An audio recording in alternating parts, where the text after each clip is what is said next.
నమస్తే.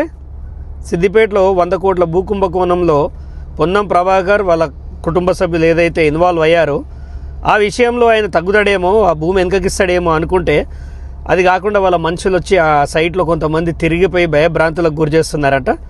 సరే ఇక సుధరాయించుకుంటాడు పోనీలే అని వదిలేస్తే వాళ్ళు సుధరాయించుకునేటట్టు లేరు. అందుకే 10 జన్పత్ పోయి బాధితులందరిని తీసుకుపోయి 10 జన్పత్లో రాహుల్ గాంధీ గారి ముందట అండ్ సోనియా గాంధీ గారి ఇంటి ముందట ధర్నాలు చేస్తాము. ఈ ధర్నాల ఎఫెక్ట్ ఎట్లుంటుందో పొన్నం ప్రభాకర్ నువ్వు చూసుకో. తెలంగాణ అయ్యా జాగిర్ అంటున్నావు, నీ అయ్యా జాగిర్ అయినందుకేనా ఇట్లా భూములు దొంగతనం చేసుకుంటా పేద భూములు నువ్వు ఏమేమి భూములు కొట్టేస్తున్నావు మాకు తెలియదు అనుకుంటున్నావు. ఒక్కొక్కటి మీరు రాహుల్ గాంధీ దగ్గర పెడతాం బిడ్డ. నువ్వు ఈ సిద్దిపేట జాగా కనుక ఆశ చంపుకోలేదనుకో రేపు నీ మంత్రి పదవి పోతుంది, నువ్వు ఎమ్మెల్యే కూడా గెలిచే పరిస్థితి లేదు.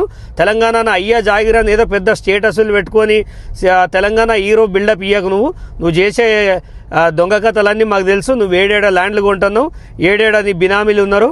ఒక బీసీ మంత్రి అయి ఉండి బీసీ ప్రజల అభివృద్ధికి కొట్లాడాల్సింది పోయి ఇలాంటి లంగా కథలు చేస్తా అంటే ఊరుకోవడానికి మేము సిద్ధంగా లేము. నువ్వు ఆ భూమి విషయంలో కనుక వెనక్కి తగ్గి ఆ 8 ఎకరాలు అయితే 22 ఎకరాలు కొట్టేసిర్రు. ఆ భూమి ఎవరిది వానికి వెనకకి ఇవ్వకపోతే మాత్రం నీ మంత్రి పదవి అనేది ఉండదు, జాగ్రత్త.